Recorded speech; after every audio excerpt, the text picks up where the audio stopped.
we have concluded that Obi came to our party with nothing. He didn't fund the election. He didn't fund the party. He didn't do anything for the party. He only came to make the entire process up and to deceive Nigerians that he has something to offer them. Labour Party is hereby calling on him to get stepped down from his selfish ambition and stop messing up the party if he has nothing serious to present to the tribunal.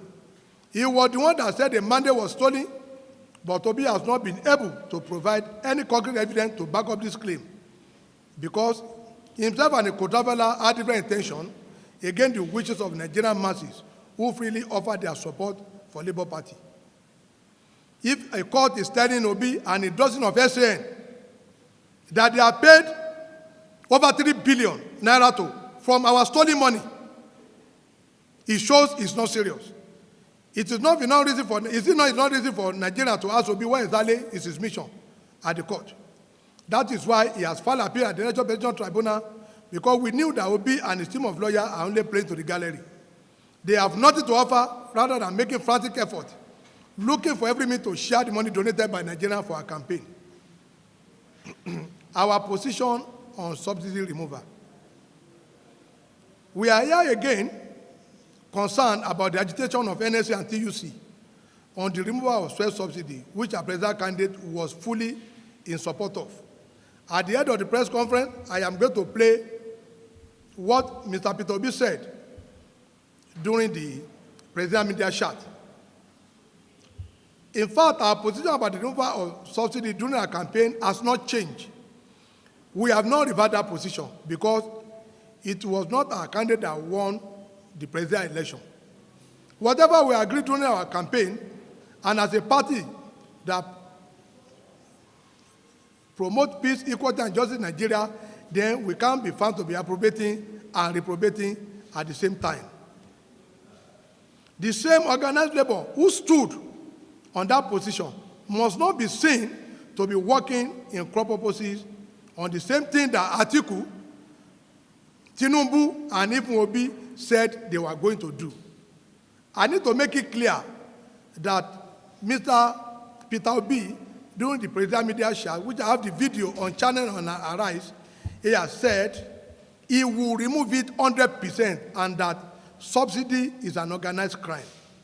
If the NLC will support Mr. Peter Obi during those statements, if the TUC has not come out since that time when Obi said going to remove subsidy, then it is somehow very funny for them to now be promoting strike, to be threatening the president now that they want to go on strike.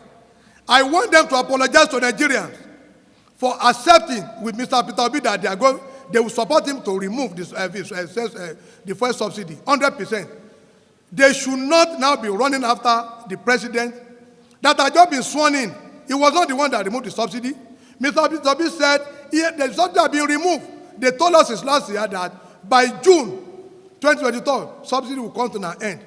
Both the NSC, both the TUC consented to this. So for them now to be appropriating and reprobating, it is not fair on Nigerians. So Mr. Juajero, he better resign or he will apologize to Nigeria for supporting Obi ambition to remove subsidy. Comrade Osifo should resign or apologize to Nigerians because we have their support during our campaign that subsidy will be removed. So now they cannot go back on that promise because Obi did not win that election. And they need to explain to Nigeria, was it because it was Asiwaju Bola Ahmed Tinubu that won? Why are they supporting Mr. Peter Obi? Is it because he's from somewhere and other person are not from there?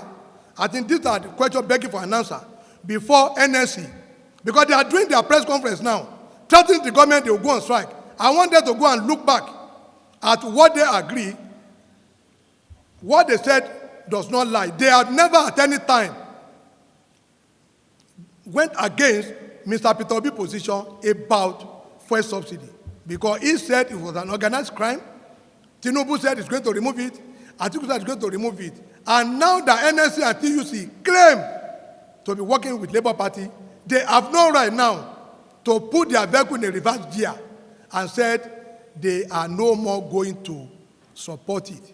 It shows that with one hand, they are greeting you. With the other hand, they have a knife there.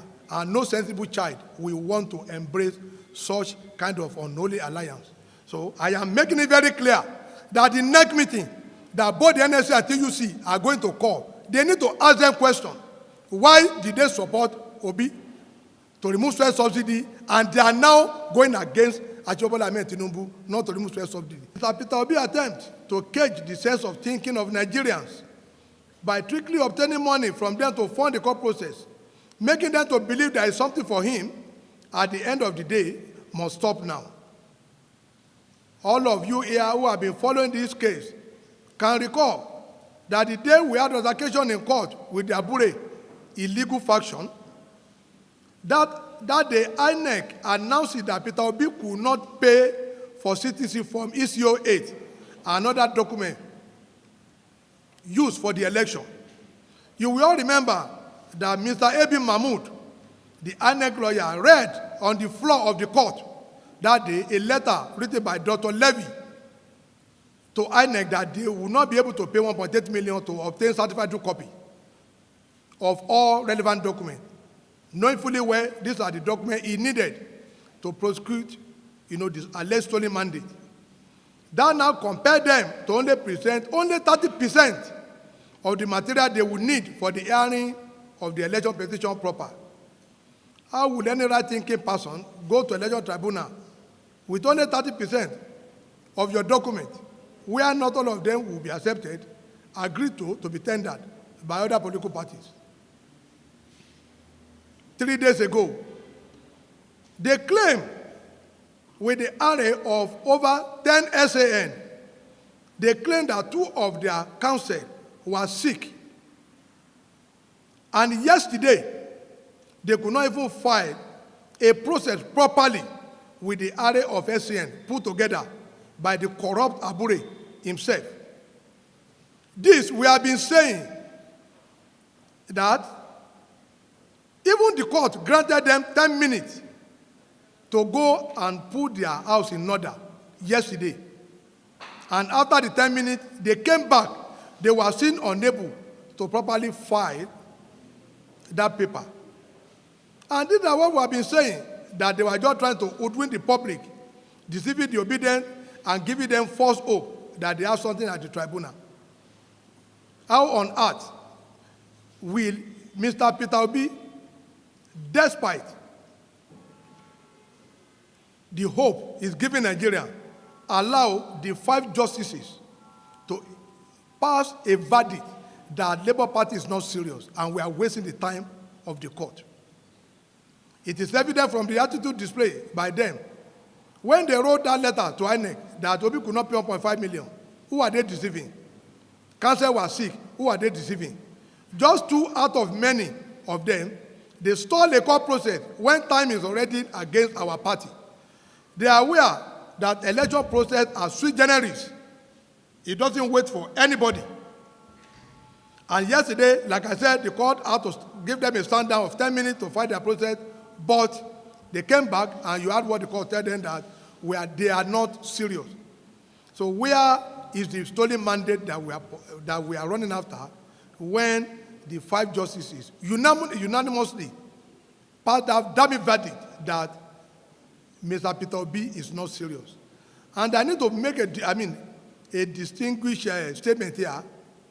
We have also filed appeal against the ruling of the Presidential Court of the Presidential Election Petition Tribunal, where they said Peter Obi should represent Labour Party. We have filed appeal at the Supreme Court against that judgment, because the Supreme Court is very clear that parties have the right to present their own counsel. If we had our own counsel, out of 12 that they paid, they will not be telling the court that 2 were sick. What happened to the 10? Were their mouth amputated or their leg amputated?